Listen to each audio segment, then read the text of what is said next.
Star Wars Battlefront 2. Outside of the inner circle of fans who has kept up with the game, Battlefront 2 is a title that has yet to fully shake the reputation it earned 2 years ago, after a launch that was nothing short of a complete and utter disaster. To this day, when I mention that Battlefront 2 is now among my favorite games, I'm often met with the same type of reaction, and I'm told how Battlefront 2 is nothing more than a pay-to-win joke or a loot box-filled, thinly veiled gambling simulator. Yet, Battlefront 2 hasn't had anything other than cosmetic items available for purchase for a couple of years now, and the loot box and pay-to-win mechanics that were indeed once present are now nothing more than a distant memory. In fact, Battlefront 2 has had one of the most successful post-launch revivals in gaming history, with many of the originally criticized mechanics of the game being reworked from the ground up. And with an incredible amount of post-launch content already released and more on the way, Battlefront 2 is worth another look from any fan of the Star Wars franchise. This weekend marks the 2-year anniversary of Battlefront 2, 2 full years that have redefined everything you thought was possible from an EA release post-launch. Don't get me wrong, it hasn't all been pretty, and I'm not going to sugarcoat the bad stuff because believe me, early on, the first 4 or 5 months, it was a tough time to stick by this game. But as time marched on, Battlefront 2 proved it wasn't going down without a fight, and the game has since developed into a standout multiplayer experience that transports the player directly into the Star Wars universe. Today, we'll be chronicling the ridiculous past 2 years of Battlefront 2, the highs, the lows, and everything in between, and for anyone who isn't an avid player of the game like myself, I think you'll be shocked at just how much the game has changed. There will be timestamps down below if there's something specific you want to see discussed first, but if not, we'll be starting right where it all began.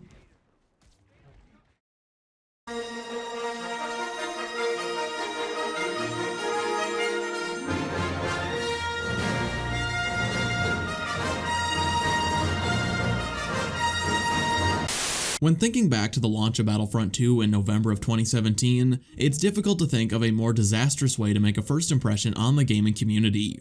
From the very beginning, Star Wars Battlefront 2 was under heavy scrutiny, as it was following up yet another of EA's controversial titles, the first EA Battlefront, a game heavily criticized for its relative lack of content at launch, overly expensive season pass, and of course the highly questionable voice acting. You took the wrong job! That was a warning! Your plans will not succeed! Don't underestimate Boba Fett! Your overconfidence is your weakness! Ugh. Nothing can stop my lightsaber. Still, many were cautiously optimistic, as Battlefront 2's pre-launch marketing led some to believe EA had finally listened to the concerns of the fans. If the early trailers were to be believed, DICE had put together an incredible amount of content across all eras for every fan of the franchise to sink their teeth into. Star Wars Battlefront 2 has nearly tripled the number of locations, heroes, and vehicles as its predecessor. It all starts with the Battlefront.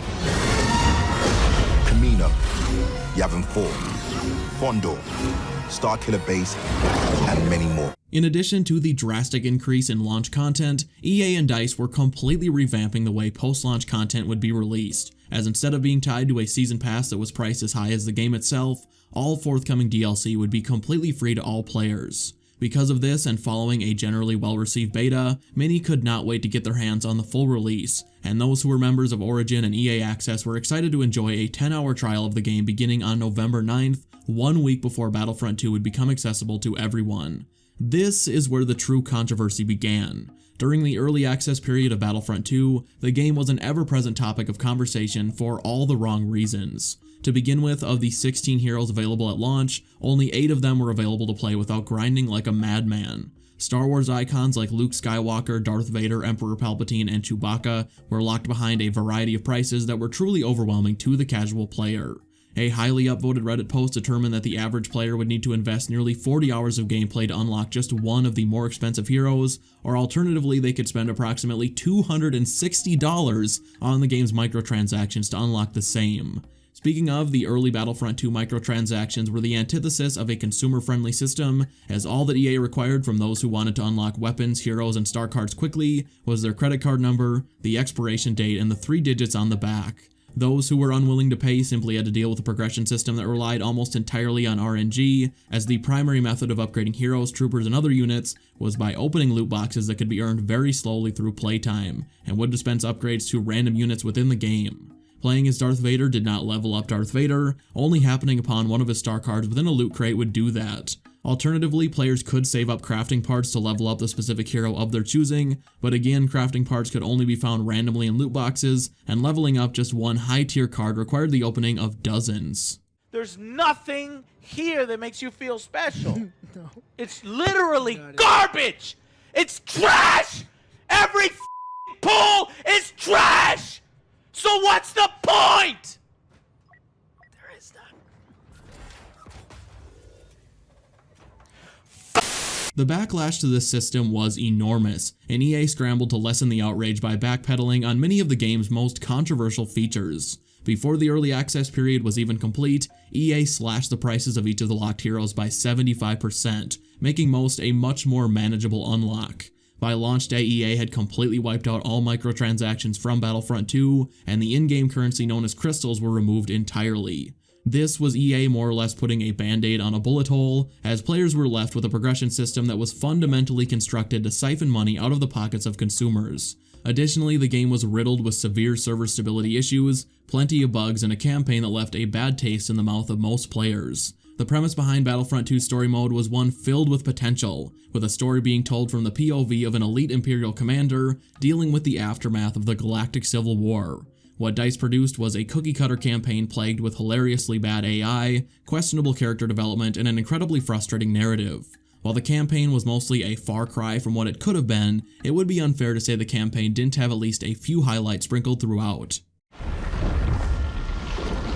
If I die here, I'm glad you will too.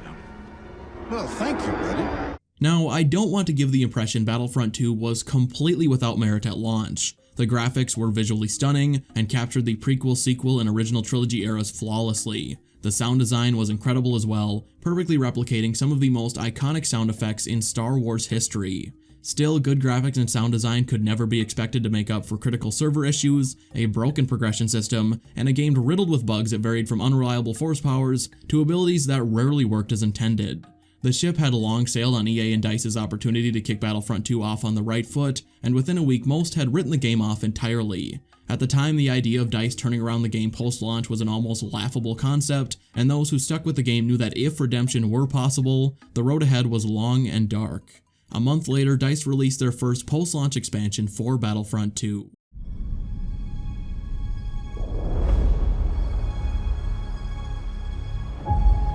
We have 10,000 troops ready to fight.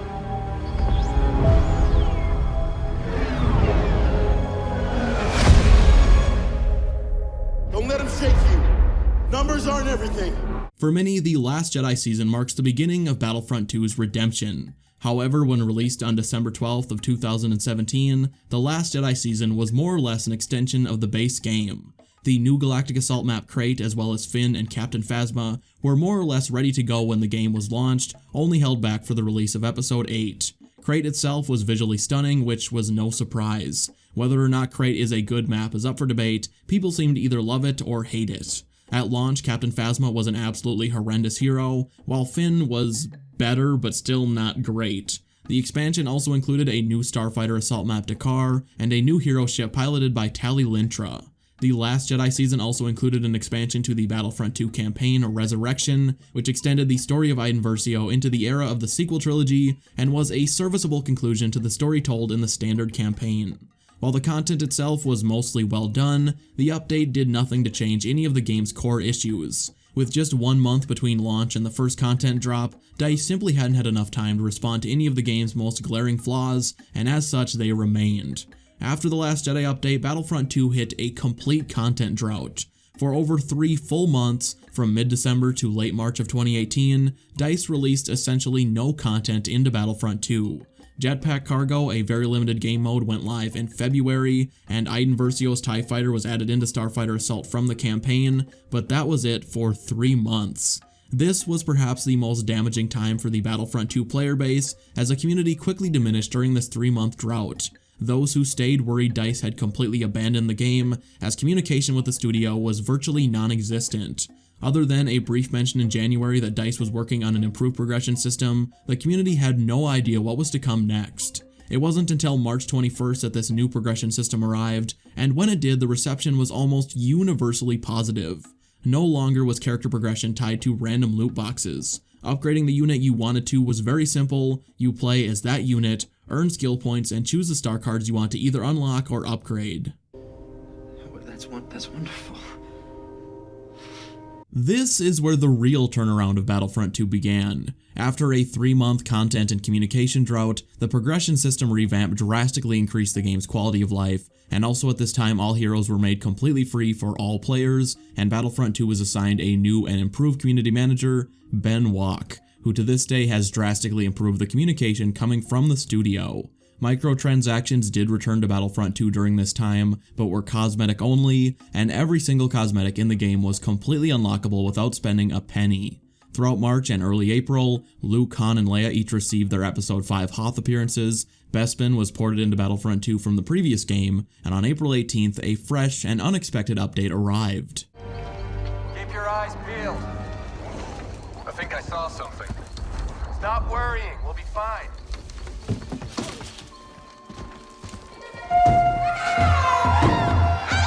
Think I got something.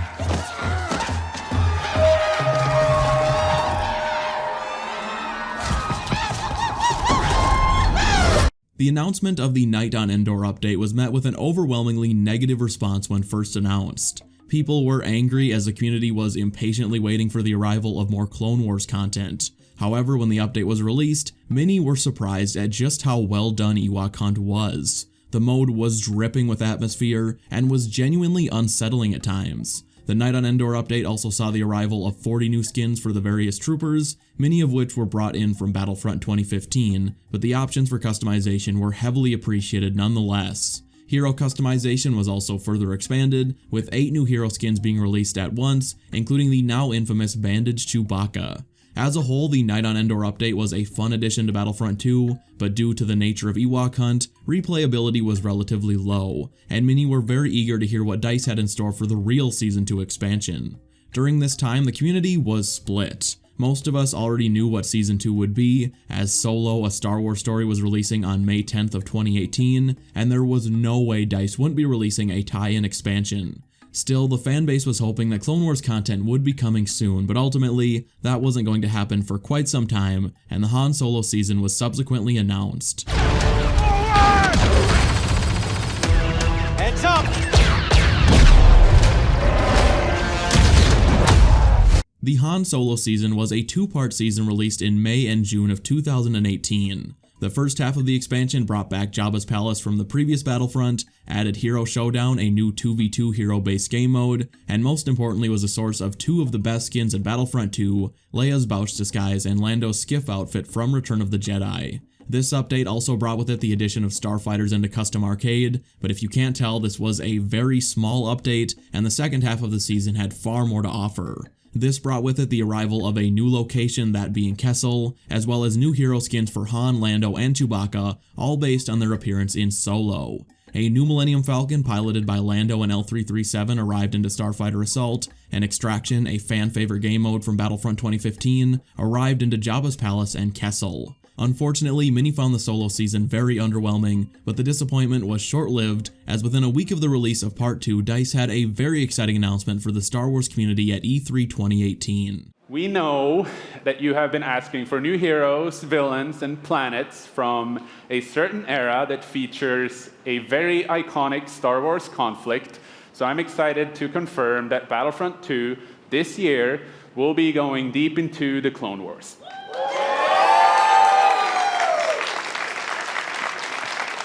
It's only fitting that we begin on the planet Geonosis, featuring multiple levels, including the largest level we have ever built for Battlefront. So let's talk about the heroes and villains. First, let me introduce the most powerful droid, the leader of the most powerful droid army in the galaxy, General Grievous. And yes, he will be going up against my own personal favorite, Jedi Master Obi-Wan Kenobi. Finally making his debut in Battlefront after all these years. But we're not done. That's not it. They will not come alone. Joining them is the Dark Lord and leader of the Separatist Alliance, Count Dooku, as well as someone to bring balance to the Force, Obi-Wan's unruly Padawan, Anakin Skywalker. The wait for the beginning of the Clone Wars was a long one, as over 4 months passed between the initial announcement in June and the eventual arrival of the first Clone Wars expansion. During this gap, content slowed to a crawl. A new game mode, Hero Starfighters, was released, which allowed players to level up their hero and villain ships more efficiently. A few quality of life changes, including improvements to the lightsaber combat and a new squad system, made their way into the Battlefront during this time. We also saw the long-awaited addition of Clone Trooper customization, something fans had been requesting from the very beginning. Still, it wasn't an easy wait to say the very least, but October and November brought with them Battlefront 2's greatest updates yet. The balance of the Force has been shaken.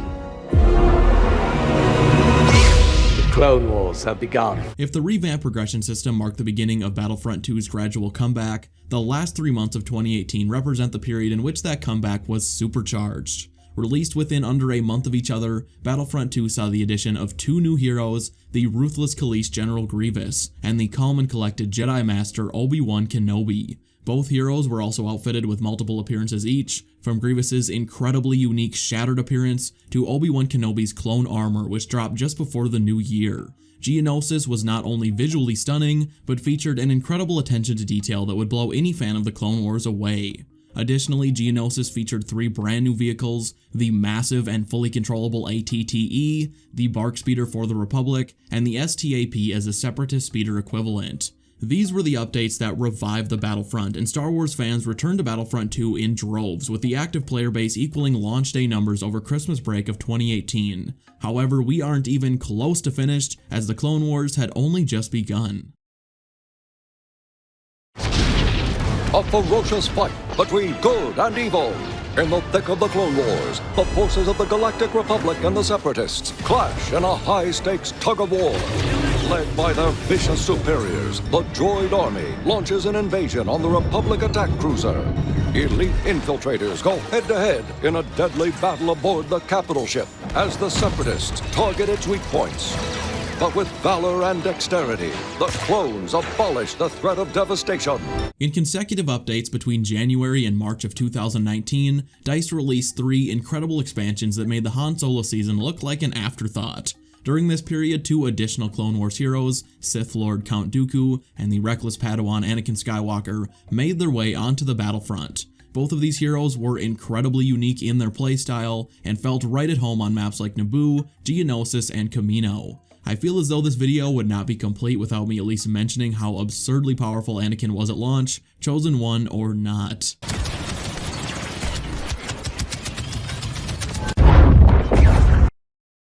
During this time, we also saw the arrival of Capital Supremacy, the long-awaited and highly requested large-scale game mode that had players capture command posts on the various Clone Wars planets in an attempt to gain access to the opposing team's capital ship.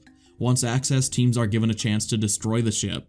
Failure sends you back down to the ground, while success ends the game in victory. If that wasn't enough, the Capital Supremacy update also brought along a second map set on Geonosis, Pipeline Junction West, as well as 2 brand new reinforcements, the Advanced Recon Commando or ARC Trooper, and the incredibly fun to play Commando Droids. While Capital Supremacy was originally only available on Geonosis, in the months following release, DICE expanded the mode to include existing Clone Wars locations like Naboo, Kashyyyk, and Kamino.